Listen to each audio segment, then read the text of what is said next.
Tuhan Yesus, kami berdoa supaya apa yang sebentar kami dengar dari firman-Mu menolong kami untuk membangun kehidupan yang semakin bermakna, sehingga kehidupan kami yang satu kali ini menjadi hidup yang benar-benar bermutu. Dan kami dapat membawa lingkungan sekitar kami, keluarga kami, teman-teman sepergaulan kami, tempat di mana kami bekerja, juga hidup dalam kehidupan yang semakin sehat.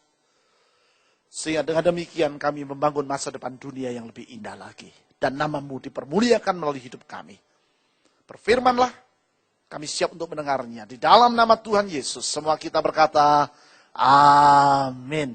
Ibu, bapak, saudara-saudari, saya mengajak kita untuk membuka Alkitab kita dalam Injil Lukas, pasal yang ke-14, ayat yang ke-28, sampai ayat yang ke-30. Lukas pasal yang ke-14, ayat yang ke-28 sampai ayat yang ke-30. Tuhan Yesus berfirman kepada para murid-Nya sebagai berikut. Sebab siapakah di antara kamu yang kalau mau mendirikan sebuah menara, tidak duduk dahulu membuat anggaran biayanya. Kalau cukup uangnya untuk menyelesaikan pekerjaan itu.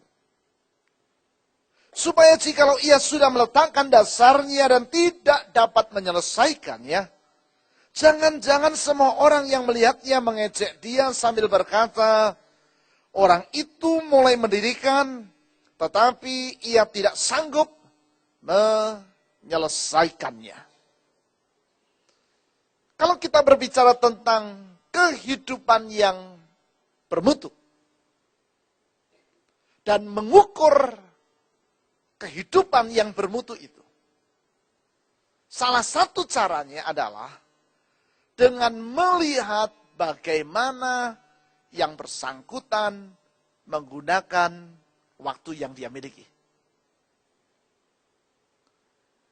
Mengukur kehidupan seseorang, apakah yang bersangkutan hidup secara berkualitas atau tidak, dapat kita lihat dari cara yang bersangkutan menggunakan waktunya. Kalau ia menggunakan waktu untuk hal-hal yang mulia, maka hidup yang bersangkutan pun akan mulia. Sebaliknya kalau yang bersangkutan menggunakan waktu yang dia miliki untuk hal-hal yang tidak berguna, hidup yang bersangkutan pun jadi tidak berguna. Kalau dia gunakan waktu yang dia miliki untuk hal-hal yang luhur, hal-hal yang benar, hal-hal yang berkualitas, misalkan dia gunakan waktunya untuk belajar hal-hal yang baik.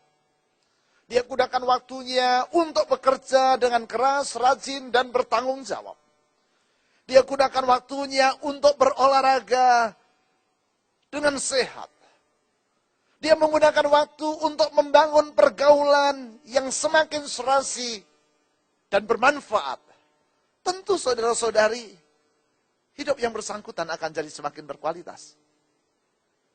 Sebaliknya, kalau yang bersangkutan menggunakan waktu yang dia miliki untuk hal-hal yang hina, melamun, mencuri, menipu, hidup yang bersangkutan pun juga jadi tidak berguna,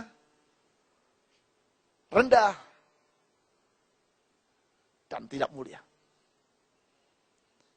Bagaimana orang menggunakan waktu akan menentukan kualitas hidupnya. Tetapi bukan hanya masalah waktu. Juga bagaimana cara orang menggunakan uang.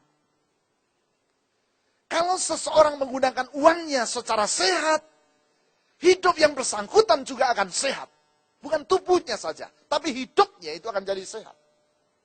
Sebaliknya, kalau yang bersangkutan menggunakan uang untuk hal-hal yang hina, untuk hal-hal yang tak berguna, untuk perkara-perkara yang tidak sehat, dia gunakan uang untuk hal-hal yang tidak sehat. Hidup yang bersangkutan pun juga jadi tidak sehat. Saya yakin semua kita setuju dengan apa yang saya katakan ini. Mutu dari hidup ini sangat ditentukan bagaimana cara kita menggunakan uang kita. Dan itulah saudara-saudari yang dimaksudkan dengan kesehatan keuangan yang kita bicarakan sepanjang 1 bulan ini. Kesehatan keuangan adalah cara orang menggunakan uang sedemikian rupa sehingga hidupnya jadi sehat. Ini bukan berbicara tentang berapa besar uang yang dia miliki. Karena tidak semua orang yang memiliki harta yang limpah dengan sendirinya menggunakan uangnya dengan sehat dan mengakibatkan hidupnya jadi sehat. Malah bisa jadi seseorang tidak berkelimpahan dalam keuangan, tetapi karena dia menggunakan uang secara sehat, hidupnya jadi sehat. Sama seperti mutu hidup ini tidak tergantung panjang pendeknya usia yang dia dimiliki oleh seseorang. Bisa jadi seseorang memiliki usia yang sangat panjang, tetapi karena dia tidak gunakan waktu yang panjang itu untuk hal-hal yang baik, hidupnya jadi sia-sia. Malah kemungkinan ada orang yang hanya memiliki waktu usia yang tidak terlalu panjang, relatif pendek. Tetapi karena dia isi waktu yang pendek itu dengan hal-hal yang bermutu, hidupnya jadi bermutu. Bisa jadi orang berlimpah-limpah dengan harta, tetapi karena dia tidak gunakan uang dengan baik, hidupnya jadi berantakan. Karena itu saudara-saudari, kalau kita berbicara tentang kesehatan keuangan, kita tidak berbicara tentang berapa besar penghasilan yang dimiliki oleh atau didapatkan oleh seseorang. Kalau kita berbicara tentang kesehatan dalam kehidupan keuangan, kita tidak berbicara tentang berapa besar gaji yang diperoleh seseorang. Semua itu tidak salah. Bukannya tidak penting, tetapi tidak dengan sendirinya menentukan kesehatan keuangan seseorang. Kesehatan keuangan seseorang seperti yang kita telah pelajari sepanjang 4 minggu berturut-turut. Ada 4 faktor yang penting. Yang pertama, sikap hati seseorang terhadap harta atau uang itu sendiri. Yang kedua, gaya hidup yang bersangkutan. Yang ketiga, hikmat di dalam mengelola uang. Dan yang keempat, sikap disiplin di dalam membuat perancangan atau perencanaan keuangan. Sebesar apapun penghasilan seseorang, tetapi kalau dia tidak memiliki sikap hati yang benar terhadap harta atau uang, kalau dia tidak memiliki gaya hidup yang benar, sebaliknya gaya hidupnya ngacau dan tidak sehat, serampangan sembrono, semau-maunya. Kalau dia tidak memiliki hikmat di dalam mengelola uang yang ada pada dia, kalau dia tidak memiliki disiplin di dalam membuat rencana penggunaan keuangan, hidupnya pun akan jadi berantakan. Kita tadi membaca Lukas pasal yang ke-14, ayat yang ke-28 sampai ayat yang ke-30. Kalau saudara baca pasal berikutnya, dalam pasal yang ke-15, di sana kita melihat Tuhan Yesus mengajar lebih jauh tentang kepada para muridnya dengan satu perumpamaan tentang seorang ayah yang memiliki 2 orang anak. Satu hari kata Tuhan Yesus, anak yang kedua yang bungsu datang kepada ayahnya dan berkata, "Ayah, berikan kepadaku seluruh warisan yang merupakan hakku." Dan sang ayah memberikan itu warisan kepada anaknya. Dan kalau kita ikuti kisah itu lebih jauh, kita melihat bagaimana akhir dalam kehidupan dari si anak ini. Di mana kita melihat anak yang tadinya lahir dan dibesarkan dalam keluarga yang berada, keluarga yang kaya, hidup dalam keadaan nyaman, sekarang berada dalam keadaan yang begitu sangat menyedihkan karena dia menjadi seorang penjaga babi. Bagi orang Yahudi, masyarakat di mana Tuhan Yesus ada dan menyampaikan ajarannya ini 2000 tahun yang silam, babi, saudara-saudari, merupakan hewan yang najis, haram, hina, kotor. Sehingga kalau seseorang bekerja sebagai penjaga babi, artinya ia melakukan pekerjaan yang najis, kotor, hina, rendah. Pekerjaan yang rendah. Dan bukan hanya itu saja. Kata Tuhan Yesus lebih jauh. Di saat yang bersangkutan merasa lapar, pemuda ini ingin makan ampas makanan babi, tetapi tidak sanggup, karena tidak ada yang memberikannya. Coba bayangkan sejenak. Anak muda yang tadi yang punya masa depan yang begitu sangat gemilang, sekarang hidup di dalam keadaan yang sangat menyedihkan, di jurang kehidupan yang sangat dalam, sepertinya tidak ada lagi masa depan. Mengapa bisa begitu? Apakah karena ayahnya tidak mau memberi harta kepada dia? Jelas sang ayah mau memberi harta kepada dia. Apakah kurang besar pemberian uang dari sang ayah atau harta dari sang ayah kepada dia? Oh jelas, sangat besar harta yang dia terima dari ayahnya. Tetapi sebesar apapun penghasilan dan uang yang dia dapatkan dari ayahnya, bukan berarti dengan demikian hidupnya tidak menjadi penjaga kandang babi. Atau malah saya boleh katakan, justru gara-gara dia punya uang banyak, akhirnya dia menjadi penjaga kandang babi. Kalau misalkan dia tidak mendapatkan warisan yang sebesar itu dari ayahnya, kemungkinan dia masih tinggal bersama dengan ayahnya dan tidak usah menjadi penjaga babi. Justru karena dia banyak uang, akibatnya malah jadi penjaga kandang babi. Bukankah dalam hidup ini seringkali begitu? Justru karena banyak uang hidupnya jadi malah ngaco. Justru karena dia banyak uang hidupnya malah jadi berantakan. Nah, saudara-saudari, bukan berarti semua orang yang punya uang hidupnya pasti berantakan. Dan orang yang tidak punya uang hidupnya pasti sangat indah. Tidak itu yang saya maksudkan. Tetapi tidak jarang. Justru karena punya uang hidupnya malah jadi kacau balau. Mengapa demikian? Yang dialami oleh anak muda ini, karena dia memiliki gaya hidup yang keliru, sikap hati yang keliru, mengelola uang secara tak bertanggung jawab, hidup secara salah terhadap keuangan. Itu sebabnya tadi saya katakan, sehat atau tak sehatnya hidup seseorang antara lain dapat dilihat dari bagaimana cara orang itu menggunakan keuangannya. Menggunakan uang secara bertanggung jawab. Seperti yang antara lain Tuhan Yesus ajarkan di dalam Lukas pasal yang ke-14 ayat yang ke-28 sampai 30 yang kita sudah baca tadi. Yaitu, kalau seseorang akan menggunakan uang, dia harus tahu berapa dulu uang yang ada pada dia. Tuhan Yesus berkata, mungkinkah seseorang membangun sebuah bangunan, misalkan seperti menara, dia bangun begitu saja tanpa membuat anggaran, tanpa dia perlu merasa tahu dia punya uang seberapa banyak. Asal bangun saja. Tidak mungkin. Sebab kalau dia lakukan itu di pertengahan jalan, macet, karena uang yang ada pada dia habis, orang akan menertawakan dia. Ini orang tidak berhikmat. Asal bangun tapi tidak tahu berapa uang yang ada pada dia. Saudara-saudari, yang pertama artinya orang ini harus terlebih dahulu punya catatan berapa uang yang dia punya. Atau dia harus punya pembukuan dalam keuangan. Saya pikir semua orang yang punya perusahaan tahu pentingnya pembukuan. Sebab kalau dalam satu usaha, orang tidak punya pembukuan, dia pikir perusahaannya sehat padahal perusahaannya sudah bangkrut. Bisa jadi. Sekecil apapun perusahaan semestinya tentu punya pembukuan. Kalau tidak, orang anggap uang masih ada padahal uang sudah habis. Bisa jadi karena tidak ada pembukuan. Dan kadang-kadang saya temukan saudara,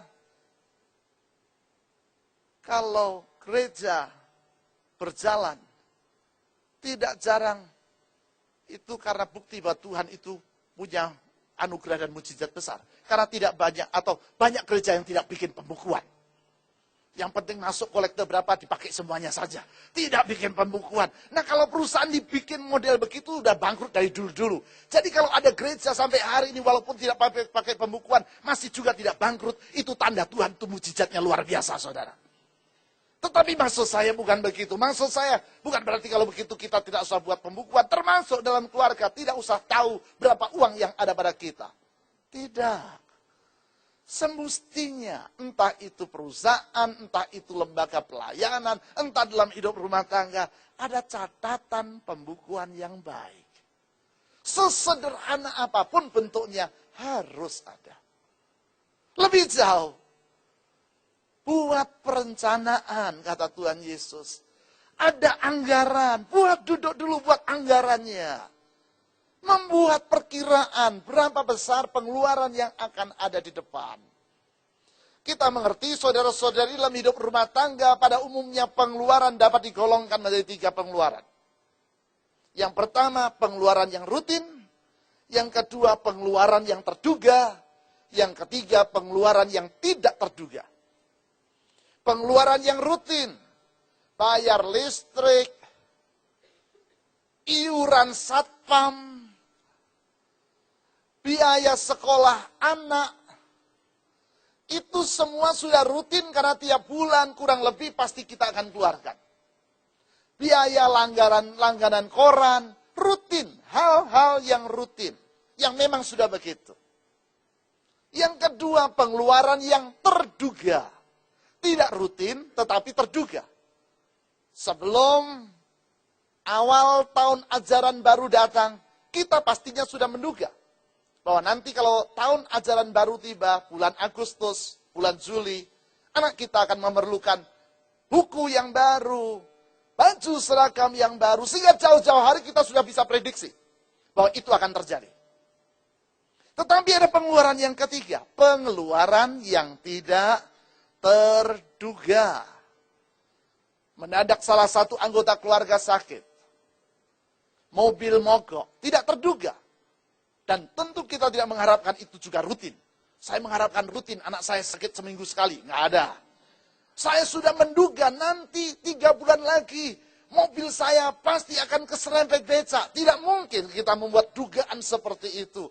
Semua tadi saudara-saudari adalah pengeluaran-pengeluaran yang tidak terduga. Di sini pentingnya membuat perencanaan supaya kita dapat menyisihkan mana yang rutin dalam keuangan kita, menyisihkan mana yang memang sudah terduga dan mempersiapkan jauh-jauh hari dan memiliki cadangan untuk pengeluaran yang tidak terduga.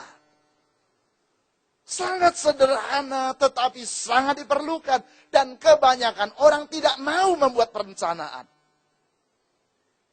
Menurut saudara, mana yang lebih mudah? Cari uang atau keluarkan uang? Keluarkan uang. Menurut saudara, mana yang lebih sukar? Keluarkan uang atau buat perencanaan? Yang jujur jawabnya. Mana lebih sukar? Keluarkan uang atau bikin rencana pengeluaran? Kita cenderung anggap, aduh Pak, bikin rencana ribet, sulit, buat apa? Ibu, bapak, saudara-saudari, saya mau beritahu sekali lagi. Kalau perusahaan dibikin begitu, udah bangkrut dari dulu-dulu. Kalau gereja dan rumah tangga sampai hari ini tidak juga bangkrut karena tanpa pembukuan dan perencanaan, itu tanda Tuhan memang luar biasa mujizatnya. Tetapi jangan andalkan hanya itu saja. Bangun sikap berhikmat. Ini bukan bicara tentang berapa cepat kita mendapatkan dan mengakumulasikan uang. Tetapi membangun sikap hati sehingga hidup ini jadi bermutu. Dan dengan demikian berarti di satu, kita harus punya pembukuan. 2, harus buat perencanaan. Dan ketiga, untuk menghadapi pengeluaran-pengeluaran tak terduga, orang harus menabung. Nah, tidak sedikit orang berbicara, Pak, bagaimana saya bisa menabung? Untuk yang ada sekarang saja, sudah tidak cukup untuk dimakan. Begitu terima gaji, belum pertengahan bulan, gaji sudah hampir habis. Bagaimana saya dapat menabung? Ingat, Alkitab mengajar kita untuk menabung. Di dalam Amsal pasal yang ke-13, ayat yang ke-11, dinasihatkan sebagai berikut.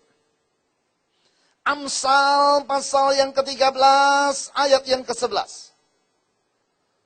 Dikatakan, harta yang cepat diperoleh akan berkurang. Karena kalau dapatnya gampang, keluarnya juga gampang. Harta yang cepat diperoleh akan berkurang. Tetapi siapa mengumpulkan sedikit demi sedikit, menjadi kaya. Kalau orang itu, walaupun mungkin tidak berlebih, tapi dia himpunkan secara bijak, dia akan menjadi kaya. Baca ayat yang lain. Amsal pasal yang ke-6. Ayat yang ke-6. Sampai ayat yang ke-8. Dikatakan demikian dalam Amsal pasal yang ke-6, ayat yang ke-6 sampai ayat yang ke-8. Hai pemalas, pergilah kepada semut, perhatikanlah lakunya dan jadilah bijak. Biarpun tidak ada pemimpinnya, semut itu, tidak ada pengaturnya atau penguasanya. Ayat yang ke-8, ia menyediakan rotinya di musim panas dan mengumpulkan makanannya pada waktu panen. Pada waktu musim dingin di mana ia tidak mendapatkan makanan. Pada waktu musim tidak ada menuai di mana dia tidak dapat menghimpunkan makanan. Semua tidak kelaparan karena dia sudah persiapkan jauh hari. Pada waktu musim panas, pada waktu musim panen, dia sudah kumpulkan. Tidak semuanya dimakan habis, dia kumpulkan terlebih dahulu. Kalau semut saja bisa, artinya kita mestinya bisa. Tetapi kenapa tidak bisa? Ayat yang ke-6 menjelaskan, jadilah rajin, jangan malas. Sikap disiplin seperti inilah yang akan membangun kehidupan kita. Pengeluaran mungkin atau pendapatan mungkin tidak berlebih. Tetapi kalau sikap disiplin yang sehat terbangun, hidup kita jadi sehat. Saudara, saya akan ajak saudara melihat satu film kesaksian. Dari seorang yang saya kenal. Kehidupannya tidak berlebih dalam keuangan. Kira-kira 15 tahun yang lampau, sekitar 12 tahun yang lampau, saya berangkat ke Jakarta bersama dengan yang bersangkutan satu mobil. Dia bercerita kepada saya 12 tahun yang lampau tentang apa yang sebentar kita akan saksikan. Tentang bagaimana dalam keadaan keuangan yang tidak berlebih-lebih, bahkan sangat terbatas. Karena sikap disiplin dalam dirinya, dia membangun masa depan yang indah untuk anaknya. Kesaksian dia itu sangat berkesan bagi diri saya. Mungkin dia sendiri sudah lupa bahwa dia pernah bercerita kepada saya. Tapi 12 tahun saya tidak pernah lupa kisah itu. Sengaja hari ini saya menghadirkan film kesaksian yang bersangkutan ke tengah-tengah saudara. Supaya kita mengerti bagaimana sikap hati yang benar di dalam membangun keuangan. Sesudah itu, kita akan mendengar satu tips pendek tentang pentingnya membuat perencanaan. Mari kita saksikan video klip berikut ini. Pak Sridadi, bisakah Bapak tolong menceritakan sedikit tentang keluarga Bapak? Ya, saya sebenarnya berlatar belakang dari keluarga Jawa yang kurang mampu. Itu sebabnya pada waktu saya masih muda pun, masih remaja, ayah saya sudah tidak ada, dan kemudian hanya tinggal ibu yang menghidupi kami. Kami ada 6 bersaudara, tapi kemudian 1 meninggal. Dan karena sebagai anak yang paling besar dari keluarga Jawa, biasanya dituntut untuk menjadi tulang punggung bagi keluarga. Itu sebabnya meskipun masih remaja, saya harus membantu ibu saya untuk menghidupi seluruh keluarga saya. Pada waktu itu, nenek saya dan kakek saya masih ada. Nah, dari hal itulah, maka kalau ibu saya berjualan kue-kue di pasar, jualan odading, atau jualan sayur, maka saya biasa jualan koran. Nah, itu sebabnya sejak dari muda, saya sudah belajar sebenarnya untuk bagaimana mengatur keuangan, merencanakan untuk bisa hidup dengan uang jualan koran ataupun ya jualan kue ibu saya. Nah, Bapak juga mungkin bisa sedikit menceritakan bagaimana Bapak menyekolahkan anak Bapak sampai menyelesaikan pendidikan sarjana dengan keberhasilan seperti itu, Pak? Oh ya, sebenarnya pembiayaan itu kami mulai dari waktu sekolah dasar. Jadi sekolah dasar anak saya sudah mulai kami ajari menabung sedikit-sedikit. Memang dia bicara dengan teman-temannya, kalau dia menabungnya hanya 500 rupiah, padahal temannya kadang-kadang ada yang 5.000, 10.000. Kadang-kadang anak saya pun mengeluh kepada kami, "Wih, kok nabungnya kok sedikit amat gitu." Tapi anak saya kami beritahu bahwa memang adanya hanya itu, tujuannya bukan yang lain-lain kecuali supaya nanti begitu selesai dari sekolah dasar ada uang untuk masuk ke SMP. Sehingga pada waktu anak saya selesai dari sekolah dasar, uangnya ada 90.000 pada waktu itu, hasil dari tabungannya. Dan kami memberitahu anak kami bahwa ini tabunganmu 90.000, sekarang kamu akan masuk ke SMP. Nah, pada waktu masuk SMP kami daftarkan, dan dari sekolah mengatakan semua biaya yang diperlukan adalah 91.000, sehingga kami tinggal menyediakan 1.000 saja supaya bisa masuk ke SMP. Nah, dengan demikian pada waktu dia ada di SMP pun kami sudah mulai sedikit demi sedikit menyisihkan dana kami. Nah, tapi sedikit demi sedikit memang diatur supaya pada waktu anak kami akan masuk ke SMA, maka ada dana untuk sekolah di SMA. Karena kami paham betul bahwa masuk ke sekolah menengah atas itu, waktu itu memang tidak murah menurut ukuran kami. Nah, itu sebabnya kami mencoba untuk mengatur keuangan kami sedemikian rupa supaya kami tidak berhutang kepada siapapun juga dalam hal ini. Nah, itu sebabnya pada waktu sedikit demi sedikit diatur, akhirnya pada waktu dia harus masuk ke SMA, kami punya dana untuk masuk ke sekolah menengah atas. Pada waktu itu belum SMU tapi masih SMA. Nah, di samping itu juga SMA tersebut, karena ini dia dikelola oleh anak-anak Tuhan juga, kami mendapat keringanan. Dan pada waktu masuk ke sana, dana yang sudah terkumpul itu pun hanya tinggal menambah sedikit saja untuk bisa masuk ke sekolah menengah atas di SMA. Nah, sesudah itu dia masuk di SMA, kami sudah mempertimbangkan bahwa kalau dia masuk ke perguruan tinggi, maka itu pun dananya cukup besar.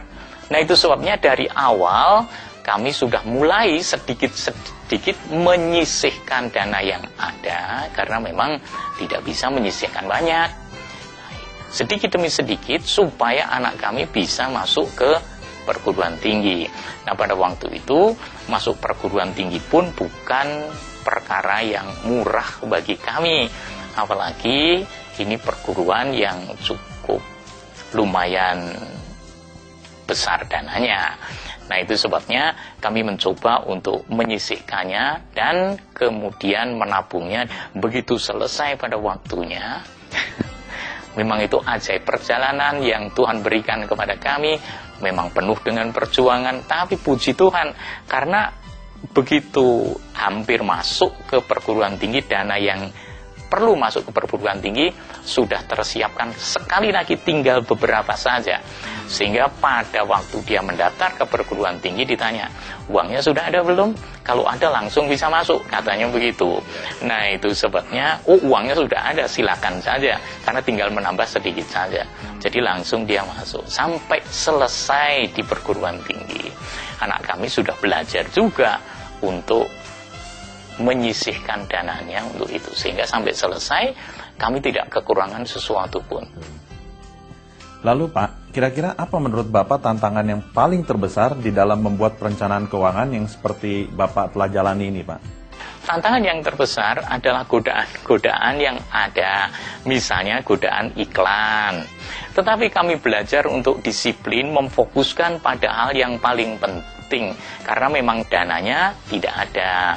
Lalu gini Pak, apabila Bapak dikatakanlah sebagai seorang pengusaha besar Pak ya, apakah Bapak juga akan tetap melakukan perencanaan keuangan yang seperti telah Bapak lakukan itu Pak? Saya rasa saya akan melakukannya, dan saya seandainya, ini berandai-andai, seandainya memang menjadi pengusaha besar pun, saya akan mengelolanya seperti itu. Jadi kami tidak menghabiskan apa yang diterima hari ini habis hari ini, tetapi kami harus mengatur sebaik mungkin. Itu terjadi karena pengalaman sejak saya masih remaja dulu, karena saya tahu betapa sulitnya untuk mendapatkan setiap rupiah, karena setiap rupiah harus dibayar dengan tetesan-tetesan keringat pada waktu itu. Dengan demikian saya belajar mendisiplin diri Dan keluarga kami juga belajar mendisiplin diri untuk menggunakan keuangan sebaik mungkin. Prinsipnya kami tidak mau berhutang. Setiap kali saya mendengarkan seminar-seminar yang ada tentang perencanaan keuangan, hal itu juga berlaku untuk diri saya sendiri. Sudahkah kita mempunyai perencanaan yang baik di tahun ini? Perencanaan keuangan itu sebenarnya langkah praktis yang menurut saya sih kita sediakan untuk memberikan arahan dalam 1 tahun ke depan atau 1 tahun ini, kira-kira kita mempunyai tujuan keuangan kita itu kemana.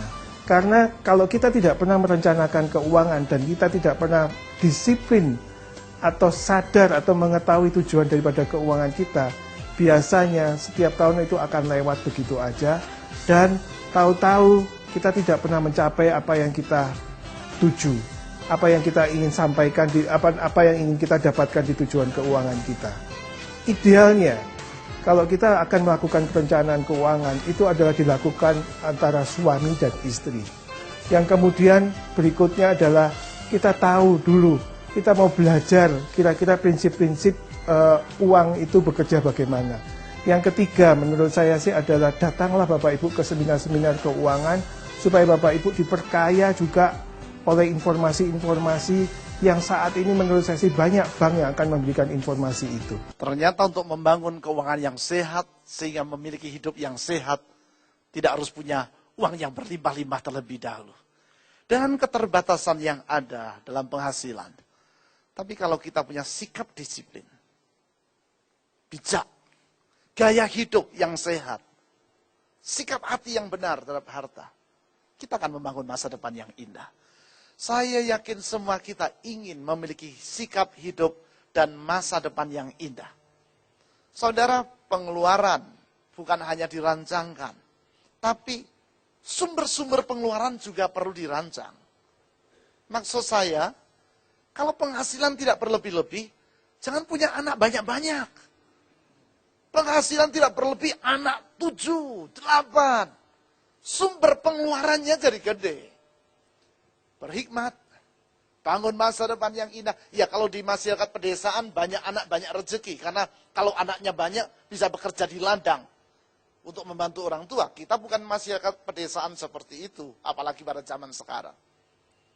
Mari kita bangun sikap hidup yang sehat untuk memiliki masa depan yang lebih indah. Kalau kita bertanggung jawab kepada apa yang Tuhan percayakan kepada kita, maka Tuhan akan semakin memberkati kita. Sikap hati kepada Tuhan, mendahulukan Dia, menjadikan Dia sebagai pemilik dari semua yang ada, dan kita adalah pengelola yang harus bertanggung jawab kepada Tuhan, membuat hidup kita menjadi semakin indah. Ibu, bapak, saudara-saudari, kalau ada di antara saudara yang menemukan diri saudara sama seperti keadaan anak muda, si anak bungsu yang dikisahkan oleh Tuhan Yesus itu.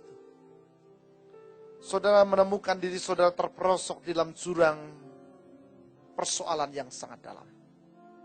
Persoalan rumah tanggakah? Persoalan dalam keuangankah? Persoalan dalam moralitaskah? Persoalan dalam hidup rohani saudara dan hubungan saudara dengan Tuhan? Saudara dalam keadaan yang sudah hancur. Dan sepertinya saudara tidak lagi bisa melihat hari esok. Dan seakan-akan saudara tidak mungkin keluar dari perangkap yang telah memerosokkan diri saudara itu. Saudara mau keluar dari persoalan keuangan, tidak mampu. Saudara mau keluar dari persoalan keluarga, tidak sanggup. Saudara mau keluar dari persoalan moralitas yang telah menangkap dan telah menjerumuskan saudara. Seakan tidak ada jalan lagi. Sepertinya hidup itu hanya untuk masuk ke dalam jurang yang semakin lebih gelap dan semakin lebih gelap. Jalan semakin menurun dan semakin merosot untuk menuju kebinasaan. Kalau kita ingat apa yang Tuhan Yesus ceritakan, kita bersyukur kisah itu tidak berakhir sampai di sana. Kisah yang Tuhan Yesus ceritakan tidak berakhir hanya sampai di sana. Tetapi dia beritakan satu berita baik. Tuhan Yesus berkata, di titik yang paling nadir, titik yang paling rendah dalam hidupnya, si anak muda itu berkata demikian. Aku mau pulang ke rumah Bapakku.